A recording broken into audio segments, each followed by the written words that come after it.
안녕하세요. 광주 미TV입니다. 임신이 잘 안 되고 시험관도 실패하다 보면 여러 개를 넣으면 낫지 않을까 생각하는 분들이 계십니다. 하지만 현재 정부는 3일 배양 기준으로 35세 미만은 2개, 35세 이상은 3개의 배아를 이식할 수 있도록 하고 있습니다. 그래서 이제 배아의 이식 개수에 따른 임신율의 차이는 없는 것인지, 왜 배아 이식 개수의 제한을 굳이 두는 것인지에 대해서 간단히 알아보도록 하겠습니다.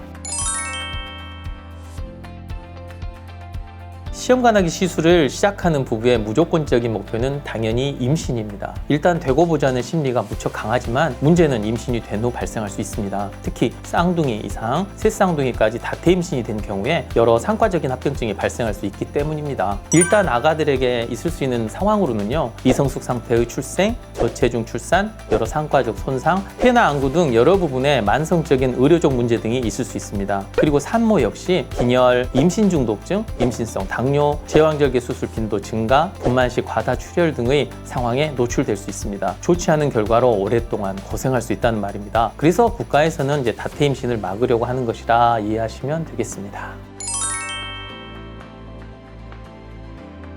지금 나오고 있는 표를 보시면 이제 정리가 되겠습니다. 색깔별로 하나부터 4개의 배아를 이식한 거고요. 위쪽 그래프는 5일 배양 배아 이식, 아래 그래프는 3일 배양입니다. 나이별로 이렇게 다른 시기의 다른 개수의 배아를 이식했을 때 좋은 주산기 결과를 보인 상황이 무엇인지 알아본 건데요. 먼저 좋은 주산기 결과란 적어도 37주 지나서 분만되었고 2,500g 이상의 건강한 단태아를 분만한 경우로 정의할 수 있습니다. 결과를 보면 5일 배양한 경우는 35세 미만, 35에서 37세에서도 하나의 배아만 이식한 경우가 좋은 주산기 결과를 보였지만 3일 배양한 결과는 35세 미만에서만 좋은 결과를 보였고 그 이후에는 통계적인 의미가 없었습니다. 즉 37세 이하의 비교적 젊은 그룹에서는 좋은 등급의 5일 배양 배아 하나만 이식한 경우가 결과가 좋았고 3일 배양의 경우는 35세 이상이 되면 하나만 넣는다고 주산기 결과가 좋아지지 않았습니다.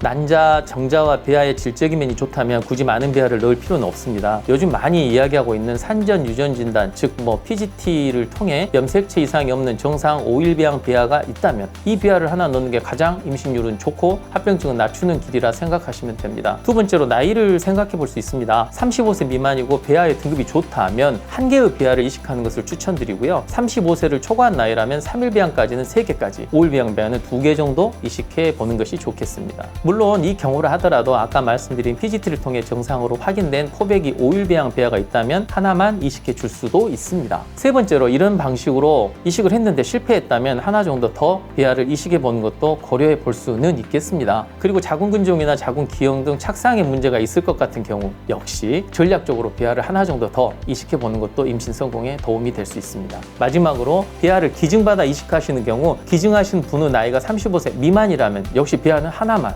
이식하는 것이 좋습니다. 제가 자궁근종이나 기형이 있을 경우에 하나 정도 더 이식해 볼 수도 있겠다라고 말씀을 드렸지만 예를 들어 자갈밭에 뭐를 심고 풍년이 들기를 바라는 농부가 없듯이 정말 심한 자궁 수용성 문제가 있을 경우에는 배아의 개수가 많고 적고와는 달리 착상률은 매우 저조할 수밖에 없을 것입니다. 또한 나이가 40세 이상인 분들의 경우 역시 자궁 내각에서 배아를 품어주는 수용력이 감소할 수밖에 없어서 여러 개를 넣는다고 임신율이 올라가지 않을 가능성도 있습니다. 그리고 한 번에 2개의 5일 배양 배아가 발생했다고 해도 모두 염색체적으로 문제가 있을 가능성도 다분하기 때문에 임신 가능성이 배아의 개수보다 나이나 자궁내강의 기능 등 복합적 요인에 의해 너무 좌지우지 된다는 점도 문제가 되겠습니다. 그럼 한 주기에 하나씩 2번, 3번 난자 채취를 해서 모아서 넣으면 어떻게 되느냐라는 궁금증이 생기는데요. 2020년 발표된 한 연구에서는 40세 이상의 여성에게 단일 포배기 배아를 연속해서 이식한 결과와 2개의 포배기 배아를 모아서 이식한 결과를 비교했습니다. 정상 출산율은 2개를 이식한 군에서 높았지만 다태 임신율이 통계적으로 유의하게 올라가서 40세 이상의 여성에게서 주산기의 문제가 발생할 가능성도 함께 높아졌지만 한 개를 연속으로 이식한 군에서는 누적 임신율이 2개를 한 번에 이식한 것과 같았지만 다태 임신은 하나만 넣습니까? 없어서 전체적인 시술 결과는 한 개를 2번 이식한 군이 더 나았다고 보고하였습니다. 즉 모아서 넣는 것보다는 발생할 때마다 이식하는 것이 더 나은 결과를 보였고, 이는 자궁내광의 수용성이 주기마다 달라지게 되는 상황과도 관련이 있다고 하였습니다. 또한 5일 배양에서 PGT를 해서 정상을 확인한 배아와 그런 거 없이 5일 배양까지 간 배아 2개를 이식했을 때 진행 임신율은 비슷했는데, 다태 임신율은 뭐 당연히 후자가 훨씬 높아서 하나를 이식하는 것이 더 좋을 것으로 보고했습니다.